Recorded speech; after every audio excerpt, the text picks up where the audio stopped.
Thank you so much for being here with us today on Zoom. My name is Carla D'Imperio.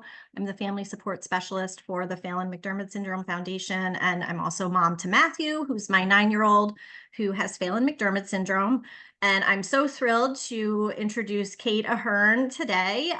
Many of you might have attended her session at our conference this summer, and we had some tech issues. So far so good on the tech end of things. I think we're good to go for today. Um, Kate is a renowned expert in AAC. She's a special education teacher. She's a communication consultant, and just really, I've heard her referred to as a rock star in the AAC community. So we're so lucky to have her with us today. She actually was really instrumental on my son's own journey with using his Accent 1000 when we spoke and had a consult with her back in 2018. I can say, Kate, you really did make a difference in his life. So thank you for that. And without further ado, I'm going to go ahead and turn it over to the wonderful Kate Ahern. So, hi everyone. So, the first thing I would like to ask is if you're comfortable, could you turn your video on? So, I'm as a teacher, part of what helps me pace things and know what to talk about more and what to talk about less is looking at your reactions. Um, and if all your cameras are off, I don't get reactions, and then it's kind of like teaching to a blank wall, and it's not as fun for me and not as good for you. So, if you don't mind having your cameras on, that would be fantastic. The other thing is, since this is running as a meeting, and not necessarily as a webinar, um, you're going to be able to raise your hand. You can either raise your hand and then it should automatically recognize you have a hand raised, which it's not going to do right now just because. Or you can put things in chat, and it's about 60 people here, and I think I can handle that many people entering chat or raising their hand. So if you have questions, I may choose not to answer them right away, but I will see them and I will acknowledge them. I spend 6 hours a day on Zoom. So I've got the Zoom thing down, I think. I just want to So also add that we are recording. I forgot to mention that. So this will be available afterwards if you have people that are interested in viewing this. It is going to be recorded. all right, so let's get started. So like Carla said, I'm Kate Ahern. I'm a special education teacher, and I specialize within special education on kids who need to use speech devices or may need to use speech devices. And then I subspecialized within that to disabilities that include apraxia, which is a message passing problem in the brain where kids know what they want to do or say, and the message doesn't necessarily get out to their body. And the more they want to do it or say it, the harder it is to pass the message. And it's very common and very underdiagnosed in a lot of disability categories. And because I specialized in that, I started doing a lot of work with Angelman syndrome, Rett syndrome, Phelan-McDermid syndrome, Grin 2B, a whole bunch of Pitt-Hopkins, a whole bunch of different very rare syndromes that present often with apraxia, a need for a speech device, and severe anxiety. Starting in 2020, when I taught for 20 years, and then I was a consultant and I went into many schools. But in 2020, as we know, the world shut down on us. And so I thought, oh, I'll offer a few online classes for the kids I usually see in their homes. And somehow that morphed over the past 4 years and became a special education school. It's all virtual. We serve only kids who have speech devices. So we have two different programs, Ahern Academy, where kids, which is not named after me, I named it after my brother and sister who have passed. We're both in the field of special ed. Um, and that is an all-day program where we do reading and math and then a bunch of other subjects. And then we have afternoon classes that you can sign up for and just take sort of, per week. So we have science and social studies and shared reading and shared writing for those. And then sometimes we offer other things like drama club or an art class or that sort of thing. So somehow it turned into running this virtual school, which has been super fun and I've really enjoyed, and has given me some skills on Zoom. So we will use those. So let's get started. I'm going to open up my slide set here.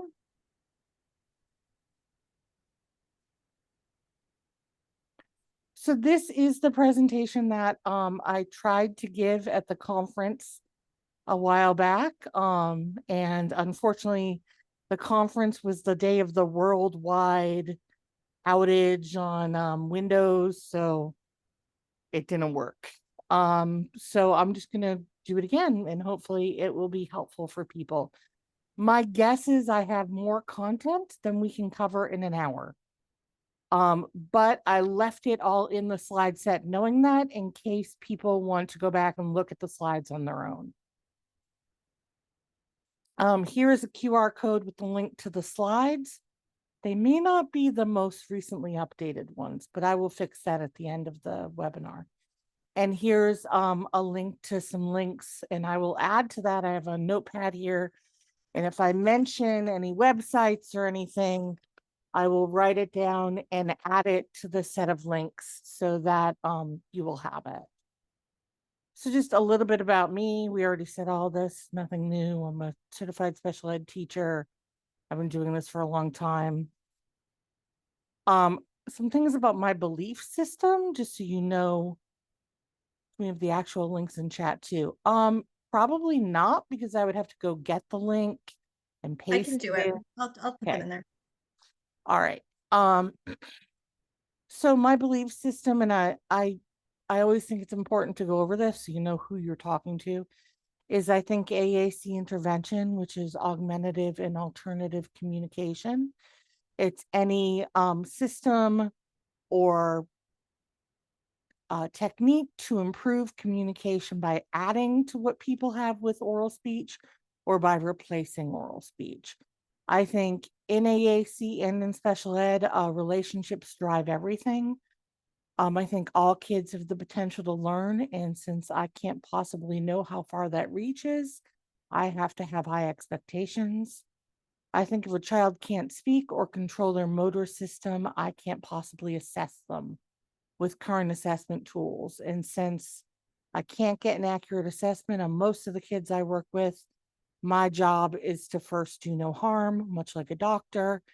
And therefore I intervene at the, a presumption that the child is capable of learning.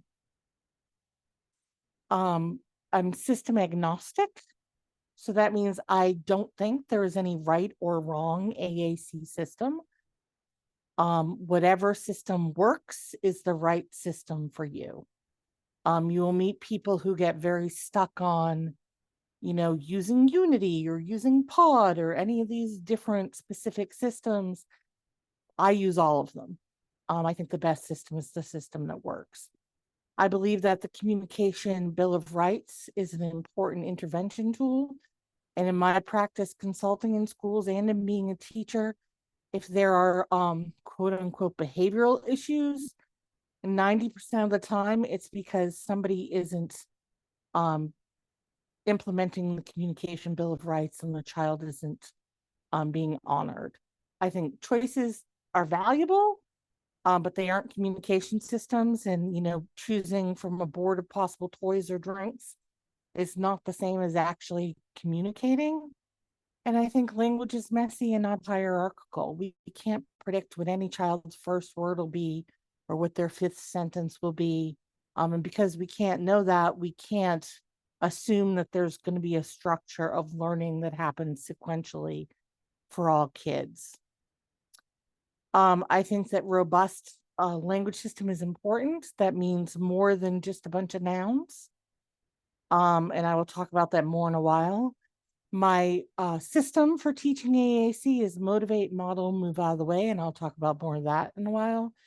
And I think the big thing is to trust the process. I think a lot of people start off on a journey of AAC, and when the results aren't dramatic after a short time, they sort of say this isn't working. And what I've seen is it's it's a marathon, not a sprint, and you have to trust the process will get you there. Maybe not where you thought you were going, but it'll get you somewhere. So the first thing I want to talk about is, why do we communicate? And you can unmute and give me reasons or put them in chat, but what are some of the reasons why people think that we communicate with each other?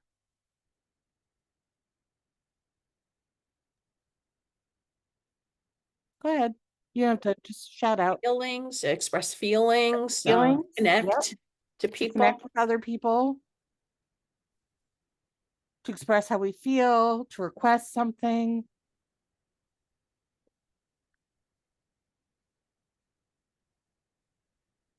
To share enjoyment, to request, to refuse, to make connections with others, requesting.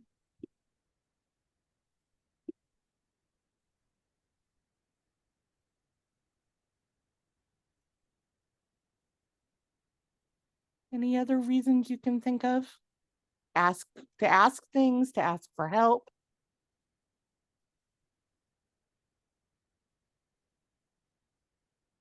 To problem solve. To share ideas, to talk about pain. To let people know how we feel, to share what you're seeing or experiencing.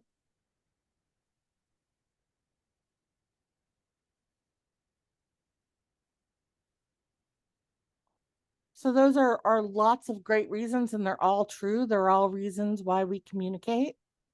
In terms of communicating and within the field of AAC, there are 4 reasons that were determined using language samples all the way back in 1988 for reasons people communicate. The first is communicate wants and needs, which you all got.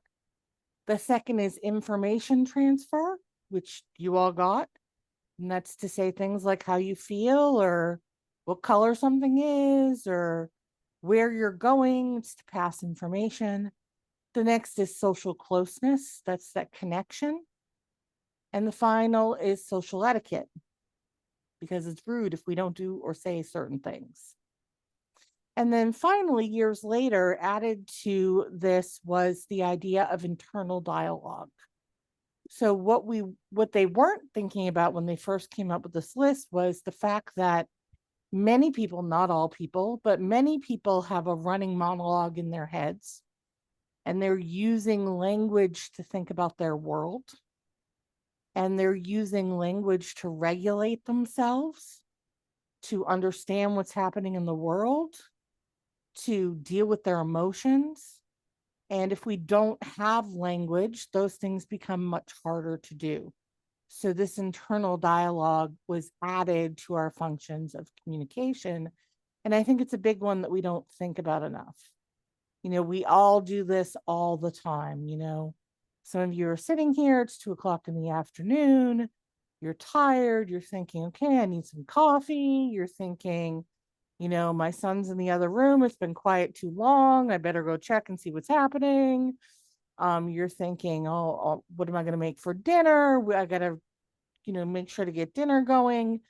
All sorts of different internal dialogue is also happening along with communicating with others. So I made this graphic many, many, many years ago, 2015. So that's many, many, many years, isn't it? I think that was my last update of it. So this is shows the 4 areas we talked about. We talked about share information, social etiquette, wants and needs, and social closeness. It does not include internal dialogue. So this is what we communicate with others about. And then broken down are various things within these. So wants and needs is what everybody always gets hung up with at first with kids who are having trouble communicating. So they get stuck on requesting. So requesting actions, requesting help, requesting a person, a place, or a thing, but also bigger ideas like hopes and dreams. To protest, that is also requesting something stop, requesting someone go away. Um, to indicate discomfort, which is to request a change in your state of comfort. All of that is within wants and needs, but you can see how much we lose if we're just doing requesting. It's such a tiny portion here. And a lot of times people get very hung up on requesting and they aren't thinking about the rest of the areas, even just the rest of the areas within wants and needs. So we have social etiquette. This is basically things we say or do so we're not rude. You know, we use our manners, we say hello, we say goodbye, we express gratitude and appreciation. All of those social etiquette things, all of those little rituals that we don't think about that we do, you know, hey, how are you doing? Oh, I'm pretty good. How are you? You know, how many of us are actually pretty good? It's just what you say. But that social etiquette piece. And then there's sharing information, which can be commenting, you know, I think this is boring. It can be giving an answer. Oh, one of the reasons we communicate is to request. It can be to label something. It can be to express ideas. It can be to talk about emotion and opinions. This is a massive area of communication that becomes much more important the older you are. So when you're very young, 1, 2, 3 years old, requests is a bigger piece of the pie. But as you get older, social closeness and sharing information become bigger pieces of the pie. In between share information and social closeness is the ability to tell a story. We all sort of have our little stories that we tell in the moment, you know, about the traffic jam that there was on the way to work, that sort of thing. And then we all have our greatest hits, you know, those stories that we tell repeatedly when a certain topic comes up, you know, that story about the time you went on vacation and there was a hurricane that you tell anytime the topic of bad vacations comes up. So we all have our sort of greatest hits there. And telling a story, you know, we recall past events. We might tell a pretend story, not so much as adults, but you never know. And then you have telling a joke, which is more social closeness, and sometimes telling a story. And then there's conversations, you know, starting, sustaining, ending a conversation, staying on topic, changing the topic, all the pieces of conversing. So what I want you to ask yourself now about your child with Phelan-McDermid is, are they able to do all these things? Maybe they're able to do some of these things some of the time, but are they able to do all these things? And if they're not, then they are a good candidate for AAC. AAC isn't just for kids who are non-speaking completely. AAC is also for people who are unable to communicate effectively at all times. And we all use AAC sometimes, right? We text, that's an alternative method of communication. We gesture, we point at things. We have we all have different ways of adding to our communication. And for our kids who have some verbal skills, but not enough to do all these things, we want to start adding in ways to do everything. And for our kids who don't have any verbal skills, obviously it's even more important that we start thinking about AAC. And AAC can be many things. It can be sign language, it can be a speech device, it can be so many different things. It's not, you know, just this one idea of we're going to give them an iPad with an app. That's not the only AAC there is. So one of the things that we want to do when we're talking about communication and all the ways to communicate is to think about, why is this important? And I worked with a teacher once who told me she didn't think her students needed AAC because she could teach them perfectly well without them having it. And it, okay. And it really made me think of, well, okay, then why is communication valuable? Here I have this teacher telling me it's not. So what can I say back to indicate how valuable? And I see people laughing. It's a real thing that happened. The better part of it was she was actually my boss at the time. Yeah, I didn't stay much longer in that job. So she was head teacher. So what are some of the ways we show each other and we show kids who use devices that communication is valuable? And again, you can put it in chat or just unmute and talk.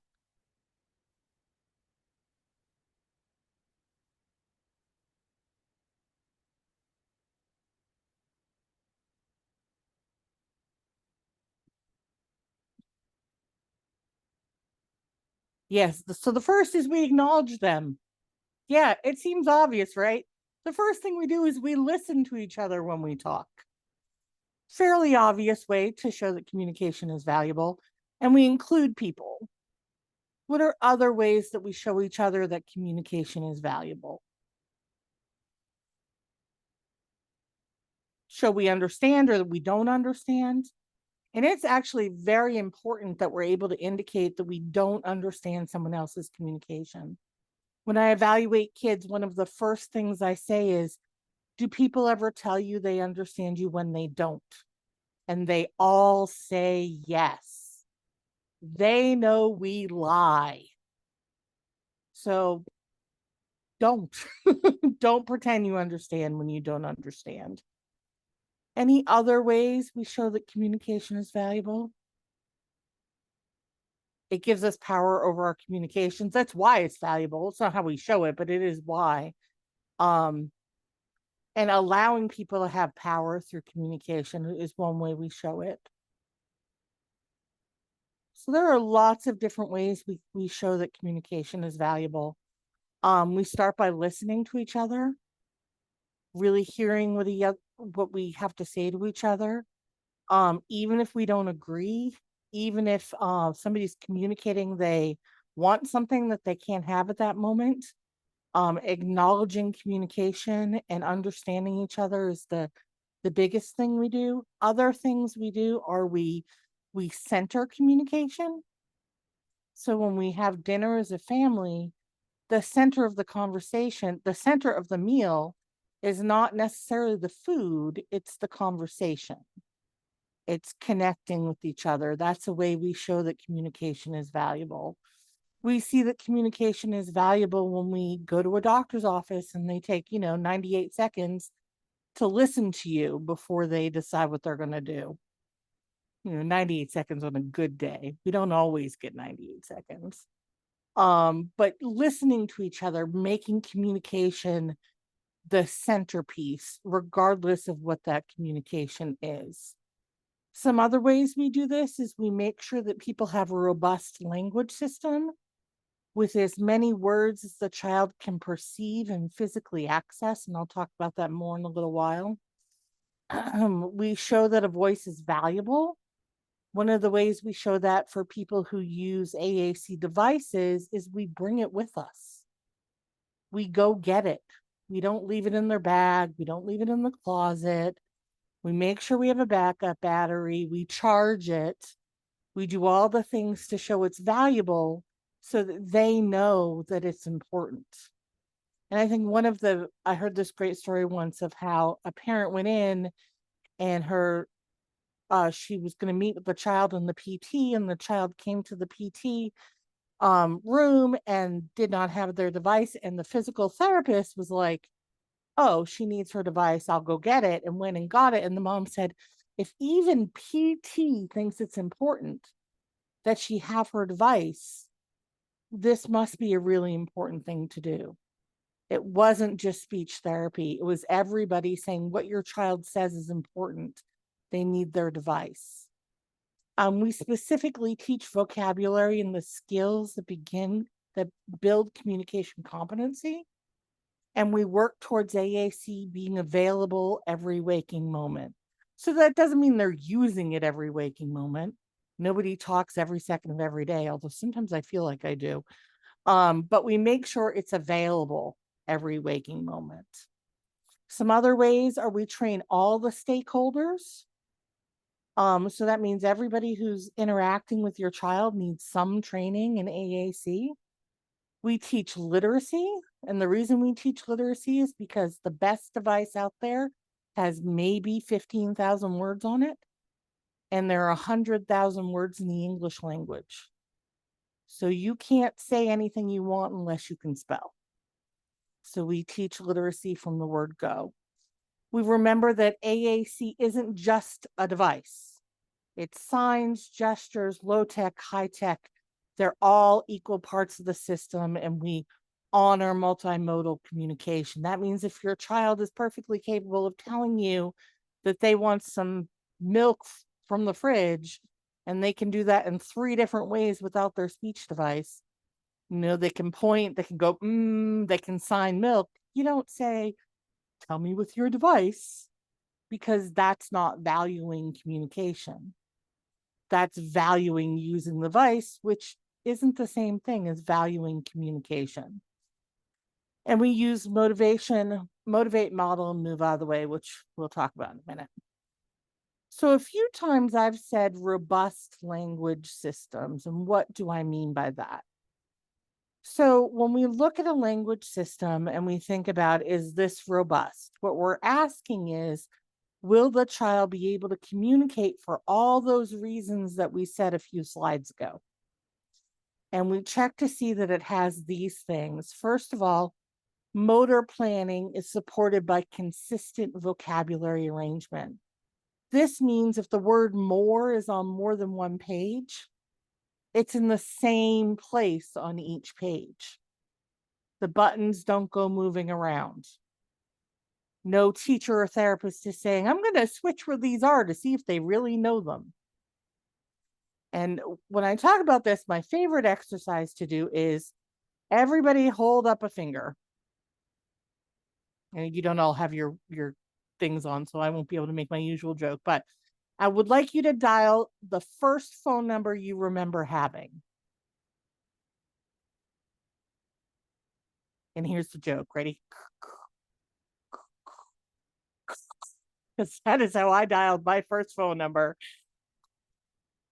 25696. We could all do that. And we could all do that without the keypad in front of us or the rotary dial in front of us. And why could we do that? Because we have memorized the motor movements. We know where the keys are without looking. The keys don't even have to be there, and we can do it. So that's motor planning. That's when our bodies memorizes how to do something, so we don't have to think about it. It becomes automatic. And that's what we want to happen with these language systems. We want our bodies to be able to communicate without having to think, how do I say that? Where do I go for that? On this page, that button is here, but on that page is over there. We want it to be as motor planning as possible. The next thing we're going to look for is an expandable vocabulary.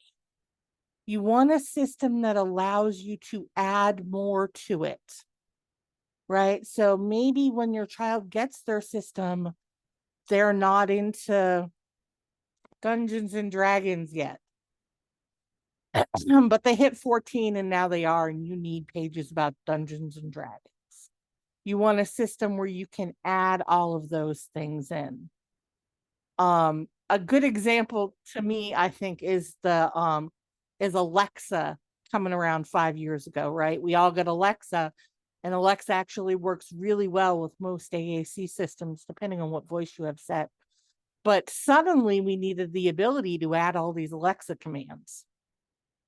And if we don't have expandable vocabulary, we can't do that. The next thing we want to think about is grammar.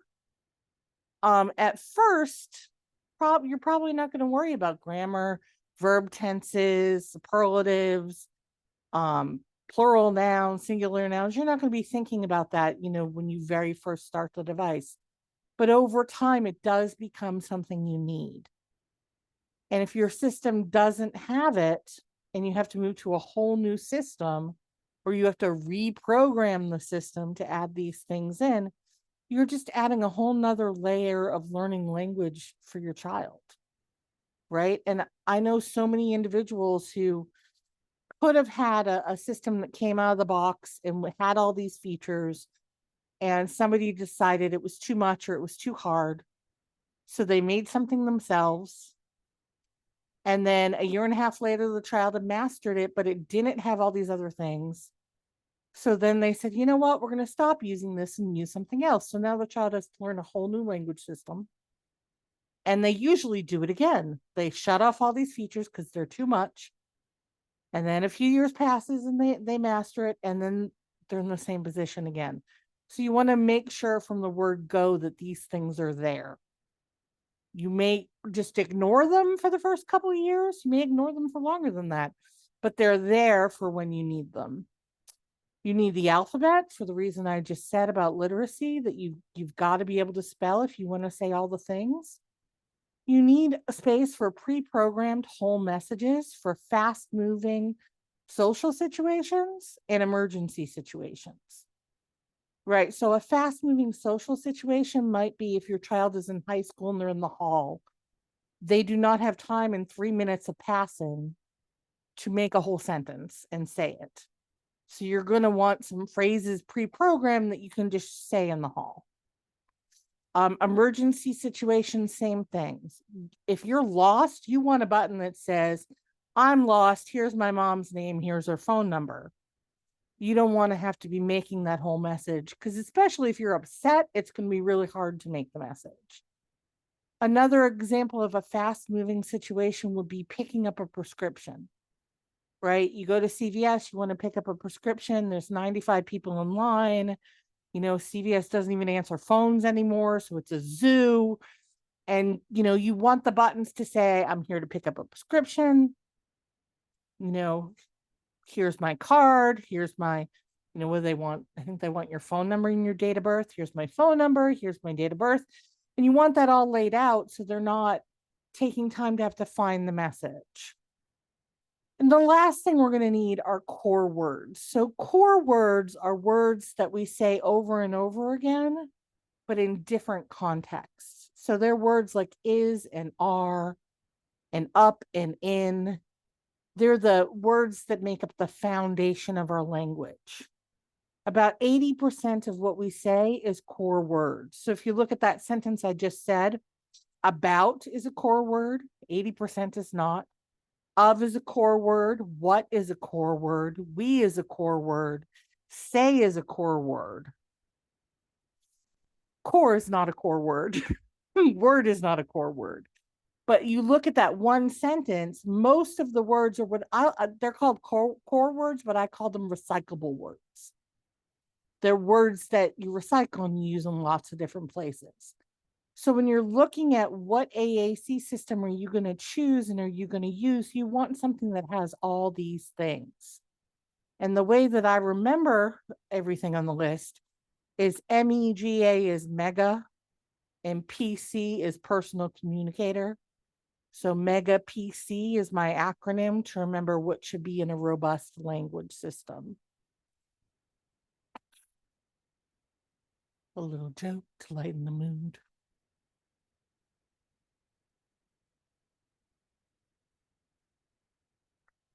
All right, so vocabulary systems can be arranged in a number of different ways. I could do a whole course on this, so I'm just going to briefly go over it. There are 4 main ways that vocabulary is arranged. The first is pragmatic, and that means that the words are arranged on the device to guide you through making a sentence. Right, so they have left to right. We have the things at the beginning of a sentence on the left. You have the verbs in the middle. Everything is pragmatic. It's based on what's practical. Then we have categorical systems. In categorical systems, verbs are under verbs. Places are under places. Things are under things. Everything is arranged by category. And then we have semantic systems. And these are systems of word association, right? So if you look here, the buttons are really tiny, but if you look here and you see there's an apple down here, if you go to the button with the apple, it has words about food. So it has verbs about food like eat. It has describing words about food like yummy, and it has a row of just food words. So it's word association. Whereas in other systems, if you wanted yummy, you'd have to go to describe. If you wanted to eat, you'd have to go to verb. If you wanted food words, you'd have to go to food words. And finally, alphabetical. There are no, that I know of, not right now, there are no systems that are completely alphabetically arranged available in the US. In other countries, there are. Here, there are not. But then you get these hybrid systems. So this picture is Proloco to Go. Proloco to Go is categorical, but certain things in here are arranged pragmatically, like the chat page. And certain things are arranged alphabetically. Like if you go to verbs, there's verbs A to Z. So Proloco to Go is categorical, but it has features of pragmatic and alphabetic. And most systems have some crossover. Some people, adults usually, have a hard time wrapping their brain around one or more of these systems. And so the important thing to remember, though, is your brain, you were taught in a certain way to use language. And because we might be children of the 70s, 80s, 90s, we were taught grammar in a certain way, we were taught language in a certain way. So word association or semantic might be hard for some of us. Those of us who maybe didn't go to a grammar heavy school that made you diagram sentences, categorical might be harder for you. Just remember, what you bring to the vocabulary system is not necessarily what the child is bringing to it. So don't assume that the things that make it hard for you make it hard for them. A lot of times people will say, well, I can't even do that. How could they do that? And that's not really a fair comparison, because you're bringing different baggage and experiences with you to the language system. It says what I just said. Oh, actually, let's go back to that for a second. So one of the things that happens is people will think that there are too many buttons.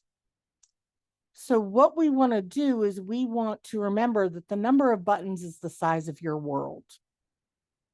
Do you want your child's world to be 12 words big? Do you want their word to be thousands of words big? That's the choice you're making. At first, you may look at a system with a lot of buttons and think that's too much, it's too overwhelming, it's too distracting. We just have to be careful, because a lot of times when we say it's too much, we're overwhelmed. It's not that the kids are overwhelmed. We are overwhelmed. And then we're projecting that onto the kids.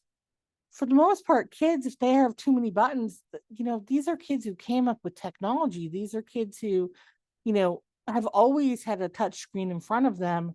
If they see 50, 60, 80 buttons on a page, they're like, what happens if I press them all? They're not thinking I might break it. What if it doesn't save? They've never saved anything in their lives. They don't know what that means. They don't care. That's an us issue. So don't put your issues or, our generational issues onto them. You can give them lots of buttons, let them explore it.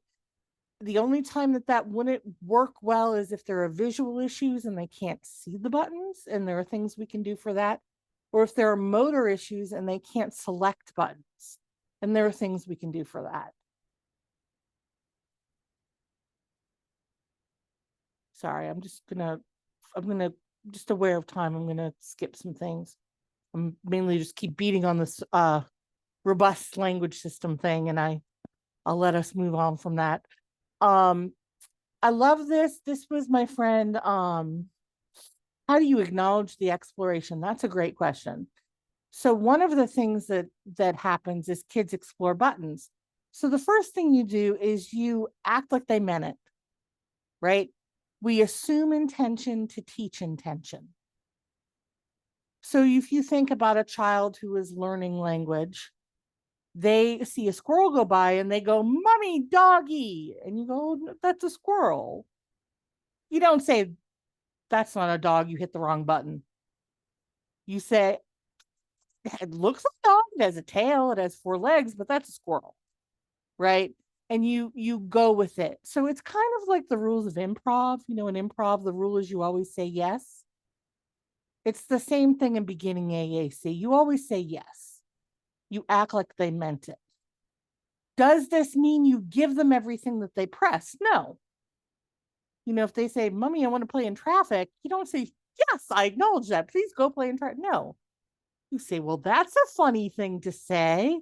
Play in traffic. No, that's not a good idea. And you hit no.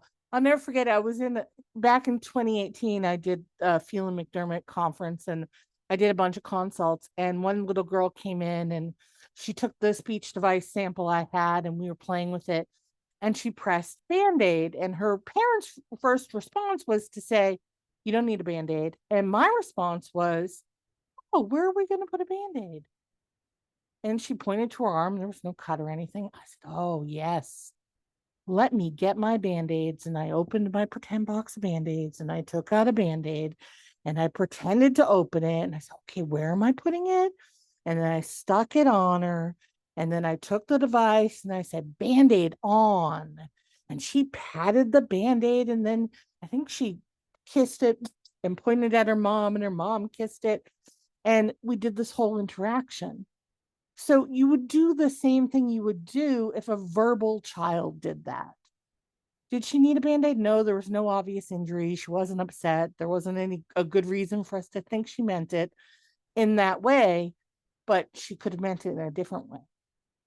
Remember also that not everything is a request, right? Your child says cookie. That doesn't mean they want cookie. Cookie could mean I had a cookie at school. It could mean I know you had cookies without me. It could mean I want cookies after dinner. It could mean let's bake cookies. It could mean you don't know this, but I saw my sister finish the cookies. It could mean a lot of things.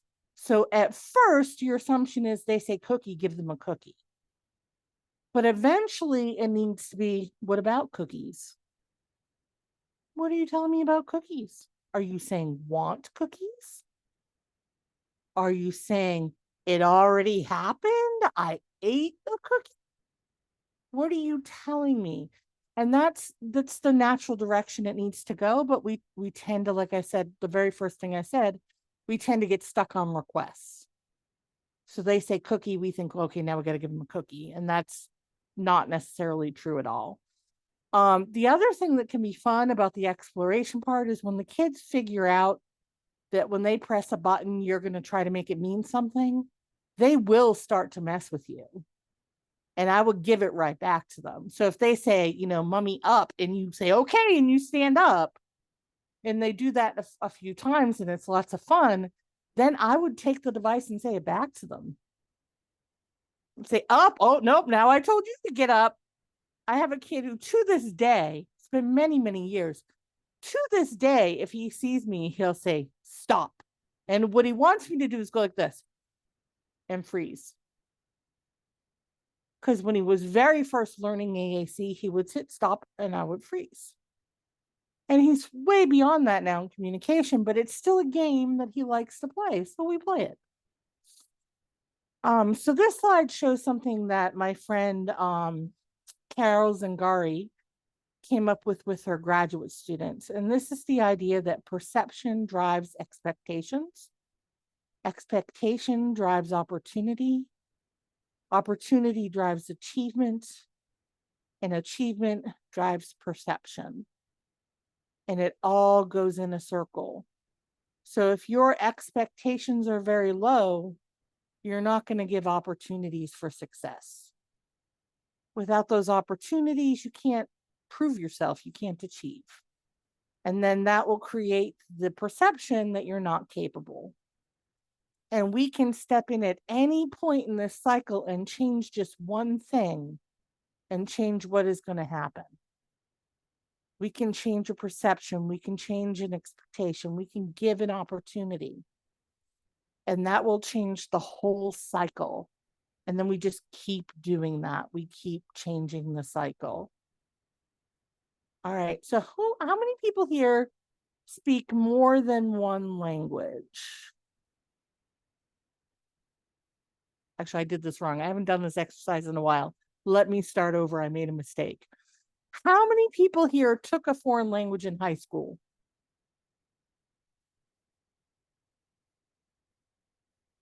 So everybody, we all took a foreign language in high school. Me too. How many people here can speak a foreign language? 1, 2. 1 and a sort of, I think is what I'm getting. 1 and a sort of. Okay, so all of us took a foreign language. 1 and sort of 1 can speak it. So to the 2 people who can speak a foreign language, why? Carla, why can you speak that language?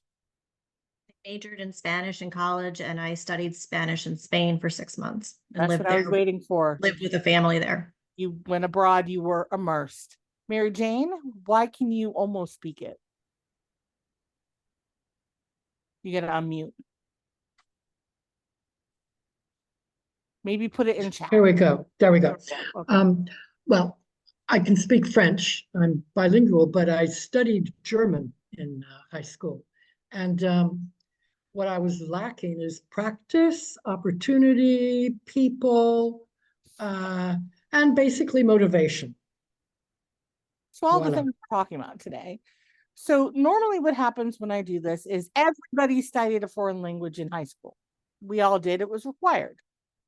Almost no, if you're in the USA, almost nobody speaks a foreign language. And when I ask the people who do why, their answer is universally because I went and lived there or I was otherwise immersed in the language. Which brings us to AAC. When we look at an AAC user who becomes a competent AAC using adult versus one who does not, it is for exactly the same reasons that some of us can speak a foreign language and some of us can't. So we know, based on a very large countrywide experiment going on for decades, we know that 45 minutes a day, 5 days a week, 180 days a year for 4 years is not enough to learn a language. We know that. And yet somehow we think if we do AAC 2 times 30 in speech therapy, a kid is going to become a fluent communicator with AAC. And I'm here to tell you, no, they will not.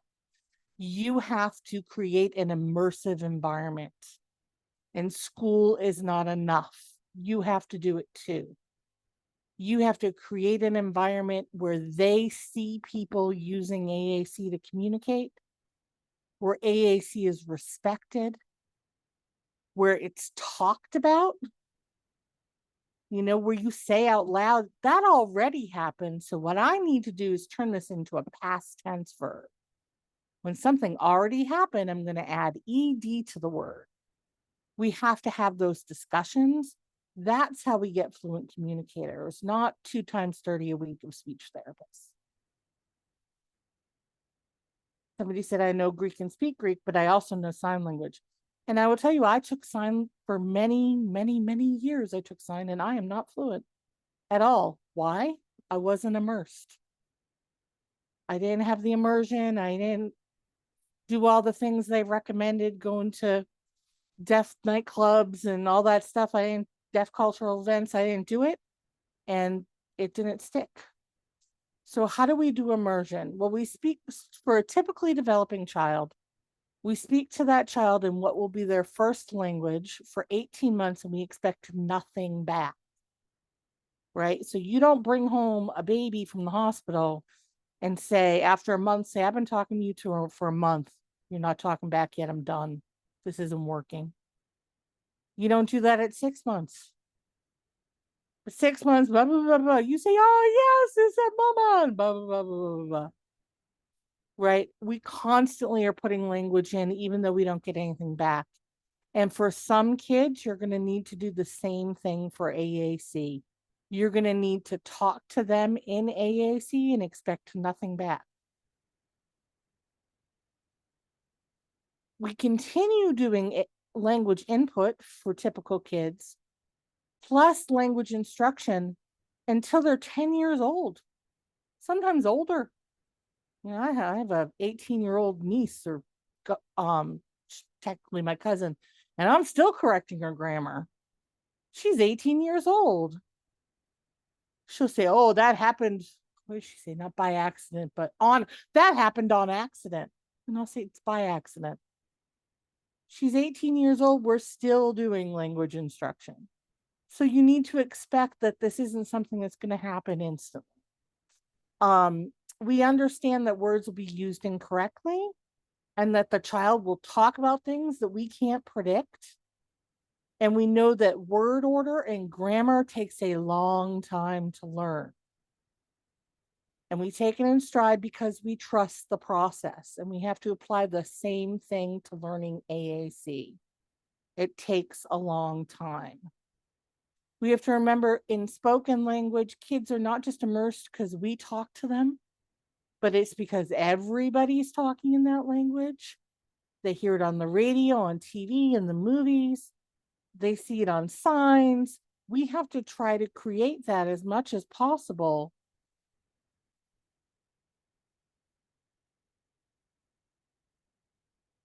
Yeah, so you just keep using AAC. So somebody commented in the chat, you keep using AAC and eventually they'll come around, and it's usually cyclical. You'll get a kid who'll make lots of progress and then nothing for years.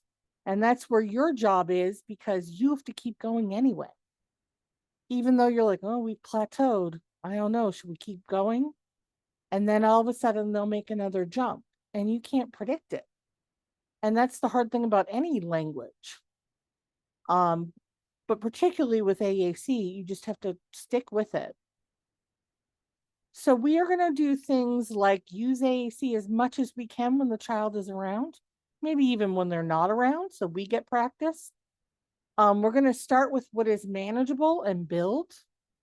You have to give yourself time and space to figure out how to make this work in your life, in your house.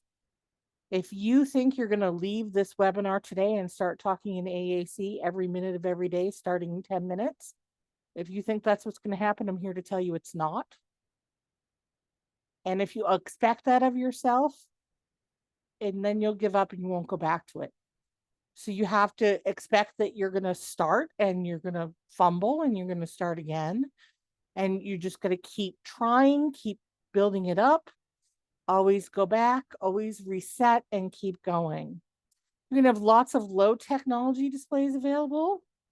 So in the bathroom, the car, the pool. I love this is Kaylee with her big poster of AAC. These little tabs you can put around your house. So this has the word for sink, so you would hang it by the sink. On, off, water, soap, rub, dry. So it has words by the sink. So this mostly is to remind you to model those things with the language system. So you're really creating this immersive system. And these are called descriptive labels. These little things that you can hang up. All right, so I'm going to very briefly talk about the AAC Bill of Rights, and then that's all we're going to get to for today. But the rest of the slides will be there if people want to look at them. So the AAC Bill of Rights was created some years ago. It's been through a couple of versions. It is written for professionals to remind professionals of what the rights of a communicator who uses augmentative communication are. What I have done is I rewrote it so that it's at a 3rd grade reading level, because typical peers, paraprofessionals, some families, this reads it like a 12th grade reading level. In the US, that's not where we as a country are as at a reading level. So I rewrote it to be more understandable using simpler language. The symbols aren't to tell you, you're not going to know that this picture of a finger in a bunch of boxes, you're not going to know what that means. It's just meant as an illustration to draw attention. But what I've found is when we respect these rights, doesn't matter which one of them you use, we see a lot less behavior and a lot more AAC use happening. And so the rights are, I have the right to my own friends and social life. We don't have the right to pick the friends of somebody who uses AAC.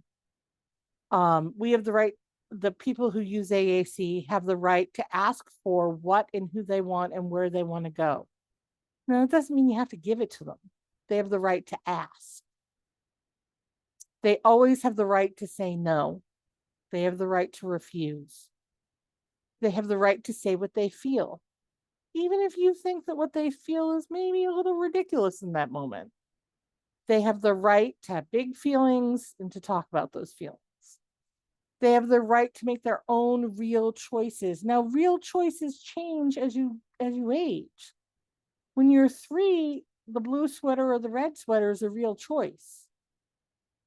When you're 35, that's not a real choice anymore. Right? So these are real, their own real choices, and they should be based on their age. Right? So when you're 35, you're going to get choices about other things, like who you live with and what you have for dinner, and the right to eat a whole block of cheese for dinner, even though it's a very bad idea. We have the right to say what we think, even if nobody agrees with us. We have the right to ask for, get, and give information.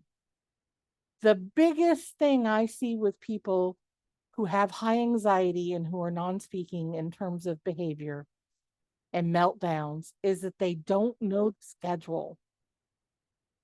We think because we've mentioned 10 times we're going to get in the car and go, that they know the schedule, and they don't.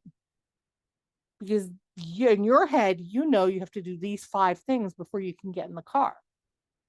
In their head, they think they're going to get in the car right now. And if you don't go right now, then you must never be going.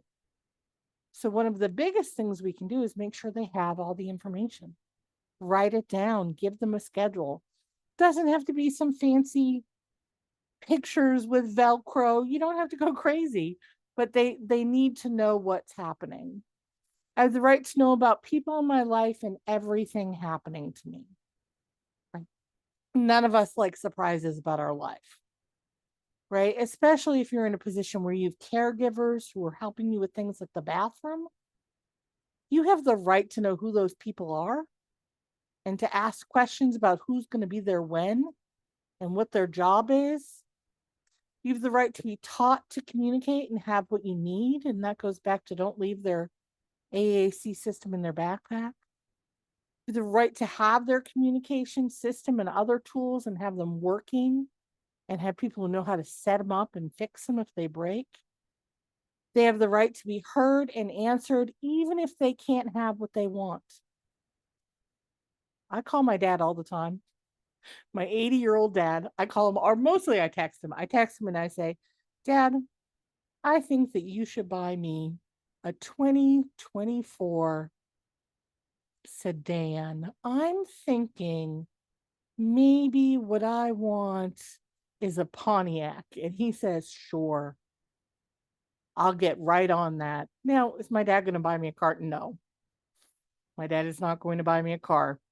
But I have the right to ask. He answers. He lies to me when he answers, but he answers. But you have the right to be heard. I would be pretty annoyed, even as an adult who buys my own cars, if I texted him this joke and he didn't respond. Actually, I'd be worried. If my 80-year-old dad didn't respond to a text, I wouldn't be annoyed. I'd be concerned. You have the right to be part of your community. And remember, community changes as you age. When you're 3, your preschool class and your immediate family are your community. Right? When you're in your 20s, your community is more your friends. And it changes over time. And when you're 30, 40, 50, your coworkers in your family, maybe your church. You have the right to be treated with respect, should be obvious, but it does need to be said. The right to be talked to and not about. This happens all the time. All the time. They're standing right there and people talk about them. And I'll say it happens to other people too. I was in the hospital last week. It was an unpleasant adventure. And 2 of the doctors stood outside the door to my hospital room and had a discussion about me And I was on the other side of the curtain. And when they came into the room and started to tell me this stuff, like I didn't already know it because I just heard it, they were surprised when I was like, okay, yeah, so you're going to do this and this and this and this. They were like, oh, yeah, have you done this before? No, you were standing 2 feet away when you had the conversation. I heard you. And if it's frustrating for us, it must be even more frustrating for people it happens to all the time. And finally, I have a right to be talked with in a way I understand. And for some of our students, that means you talk to them with their AAC system. The visual of using their AAC increases their understanding. And those are the AAC Bill of Rights. So if you were to flip through the slideshow later, I talk about the AAC competencies. I talk more about motivate, model, move out of the way, which is how to implement AAC at home and in school.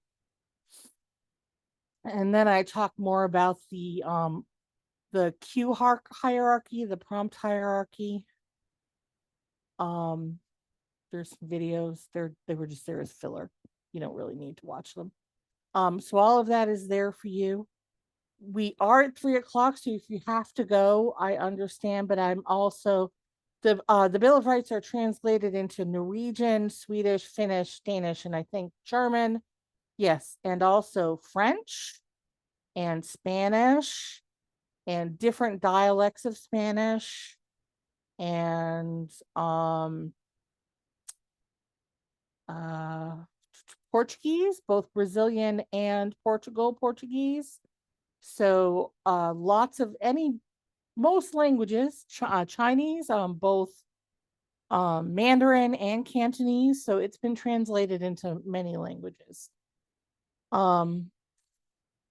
So we have no time for it, but I'm perfectly willing to stay a little bit longer. What are your questions?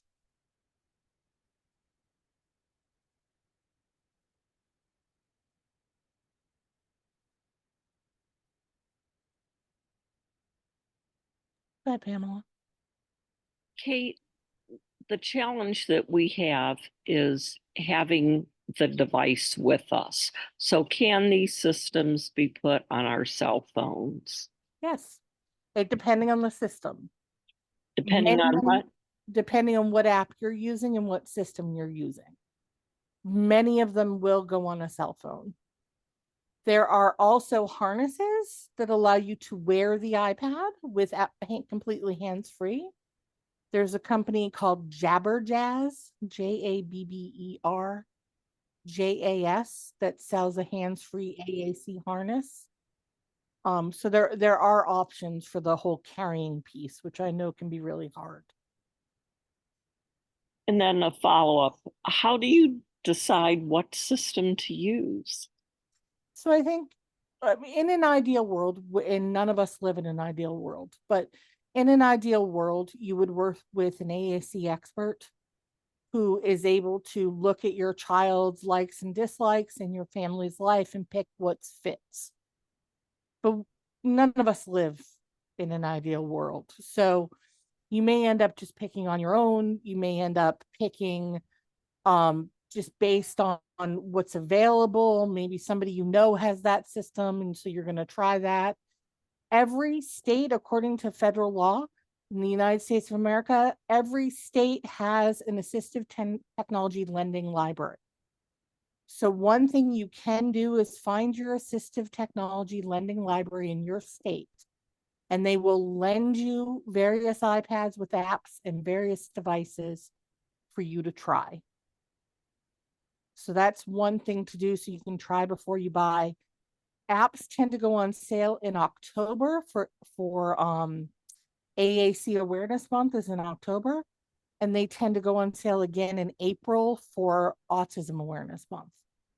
So if you're thinking of making a purchase of an app, you can probably get it much cheaper during those months. So I would work with your AAC lending library or your speech therapist if you have one to try them out so that you can buy them when they're on sale. The other thing is some apps offer a free 30-day or 60-day trial that you could, that you could try and see if it works for your child. Thank But you. honestly, my belief is pick one and start. As long as it's robust, it really doesn't matter. Pick one and start. I see the analysis paralysis is real. And I see people spend years trying to pick. And on some level, just pick one and start. So know? do your slides have a listing of some of these apps? They do not. I can name a few right now if you'd like. And Please. so there is right now out there is ProLoco and there's ProLoco to go. They're different apps. There is Touch Chat. If you do Touch Chat, you need to do it with word power. You want Touch Chat with word power. There's the Grid. The Grid has a number of options for vocabularies. Most of them are robust. There is Avaz. Avaz is good if you need multiple foreign languages, especially Asian languages. Avaz has good choices for different, like Tamil and Telugu and different Indian and other Asian languages. There is Lamp Words for Life, which is a word association. Remember I said the different kinds? That's a semantic one. Those are probably the big ones that are out there. There are others, but those are probably the big ones out there right now. Thank you. You're welcome. Let's see. I'm trying to put all of these in the chat too. So there's some links I put in there and I just wrote down those apps as well. How do we motivate an older user who has not responded well previously? So it depends on the older user. You start by using the device for things that they really love. Right? So you don't want to start by making them ask for things they don't care about. That's not going to work. So if it's a highly social individual, you want jokes and stories on there. You want knock-knock jokes. You want things that get them a lot of attention because that's what motivates them. If they're a kid who is really into music, then you want every song they've ever heard of in there so that they have that motivation. You want to look at their life and figure out what would be most important to them to communicate. And then you want to get that in the device and you want to model it. You use it to ask for those things and then get those things so they see how it works. Mary Jane, did you want to add to that? Yes. Do you put those types of things in as pre-programmed phrases or? So it depends. So for example, for songs, yes, I would do those. Let me show you here. Let me share my screen. Share here. It's not open. Let me just open it. Okay. Touch chat. So an app is going to open here. It's running on my Mac, so it's not the same as having it on the device. Okay. That is a different kid's vocab. So let me switch to the child I'm thinking of. So this is Sienna's system. Sienna has been using AAC. I started with her when she was 7. She just turned 16. She is a fairly competent AAC user, but what is motivating to her or has been since Alexa was invented is this. So she has all of this music that she can ask Alexa for. Okay. And she is pretty diverse in her taste. You know, we've got Andrea Botticelli, and Billie Holiday, Taylor Swift, and Luke Bryan all in a row. So this is Would what you is put this in as like a page? for this child. It is put in as a page, yes. Okay. So for this child, if she wanted to say those things, it's under Alexa. Okay. So she goes to Alexa, and then she goes to music by artist. Okay. She has music by song too, but there were just too many songs. I was spending way too much time programming. So we Right. did music by artist, and then she just does next song. And she'll say next song until Alexa gets the right song by that artist. Okay. For other kids, it's other things. This child is also really into medical stuff. Looking at her page, it looks like she's a child who's very medically fragile. She used to be, but she's not anymore. She just likes talking about this stuff. So she has all those words, you know. She also thinks it's really funny to like talk about suppositories and just get people like, oh, what did she say? Oh. You know, that's her interest. But then I have other kids. So let me switch this to a different child.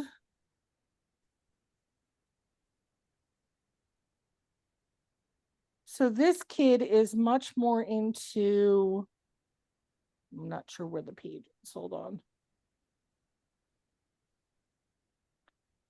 He's much more into social interactions. So a lot of the stuff that he tends to use more is social stuff.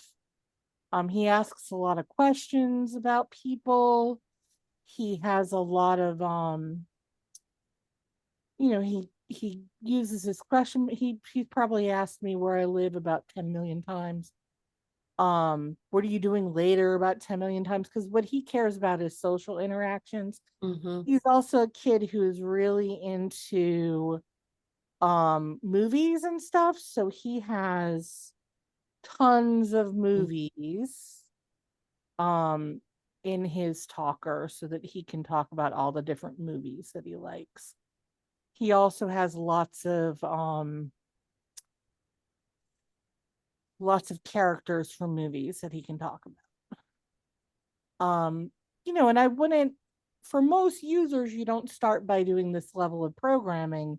You start with what's there. But for an older child who's hard to motivate, sometimes you have to get in there and really do some heavy programming so that things that will motivate them to communicate are there. Okay, thank you. You're welcome. Would it be overwhelming to speak English and Spanish using the AAC device and also implement sign language for your son? No. I have many kids who do Spanish and English in bilingual homes, depending on the app you're using. So Proloco to Go can switch from English to Spanish. It also does Spanish better than some other apps. Touch Chat can switch from English to Spanish. And all you do is make sure that the English and the Spanish are identical so that, you've got all the words you need in each language. And then adding on the sign is, I have nobody who has a problem with that. And I have many multilingual kids. I even have a young lady who is, she's cognitively typical. She's autistic, cognitively typical, non-speaking. She's taking Spanish in school. She's had two semesters and one semester actually of Spanish now. And using her AAC device, she speaks Spanish better than me, and I had 4 years of it. So, snaps, yep. Am I available for consultation? Right now, there's a waiting list. Mm-hmm. I'm going to put my business managers, everyone in meeting. I'm going to put my business managers email,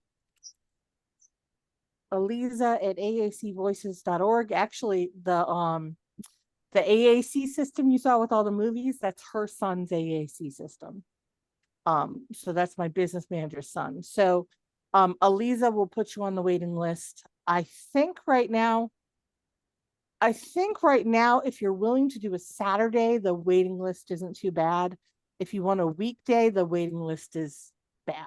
It's like Saturdays are wonderful. 2 or 3 years. So, but Aliza will set you up. They're great. Let's see. aacvoices.org. Thank you so much.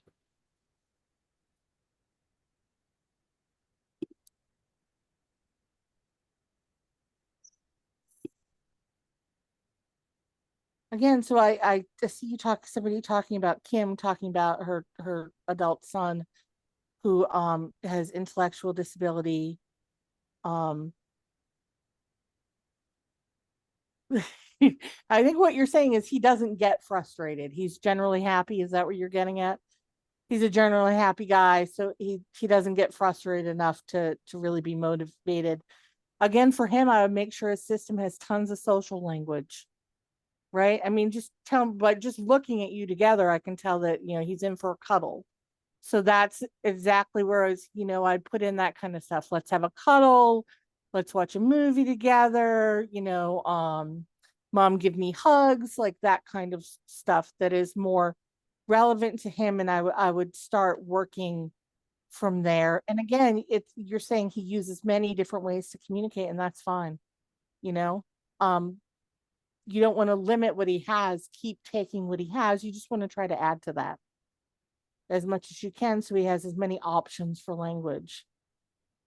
Long before I was into AAC and long before I was a special ed teacher, when I was a kid, my dad used to tell this joke about, there was this man and he, you know, he was 18 years old and still living at home, and he had never spoken a word. And one day he came down to breakfast and he took a bite of his oatmeal and he spat it on the table and he said, "This oatmeal's cold." And his mother was like, "Oh, stop, stop, thing." And the guy said, "Oatmeal was never cold before." Yeah. You know, and to me, that's just like, you got to keep trying until you hit on the thing that's motivating. And then once one thing is motivating, it can be like, oh, there's some payoff to this. And then you can try more things that are motivating. But it's definitely harder with older kids who have some learned helplessness. You know, they've learned that their needs are going to get met. So they don't stress about it because their needs are going to get met. And, you know, that is definitely a harder situation. The other hard situation is older people who are so used to being frustrated that they don't believe, they feel helpless. They don't believe anything they do will change how frustrated they feel. So why bother? So that's sort of two sides of the same coin in terms of people who it's really hard to do AAC with. And in both of those situations, it's just patience. You just have to keep trying and try to find things that are exciting and motivating, and just keep trying. All right. So we gave you my website. We gave you my business manager's email. I will give you my email, and then that will be it for today.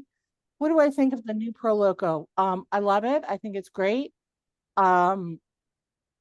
I think that they put a ton of thought into it. The only thing I find hard with it is they deliberately made it hard to customize. And the reason they deliberately made it hard to customize were people were making what I call Franken systems. And the Franken systems were so awful that they wanted to make it so people could not make Franken systems anymore. And they succeeded, but it also means you can't customize as much as you can in other systems. So I love it, but there are definitely kids for whom I would not choose it because they're kids who need a lot more customization. All right, and I put my email in the chat. I have a very heavy duty spam blocker. So if you email me, it might take a couple days to get past the spam blocker. I was doxxed. Do you all know what that means? My personal information was put out on the internet because somebody didn't like what I had to say. So because of that, I have very heavy spam blockers and stuff to keep the hate mail away. So if you email me, it might take a few days. All right. Thank you all for coming. I hope that this was helpful.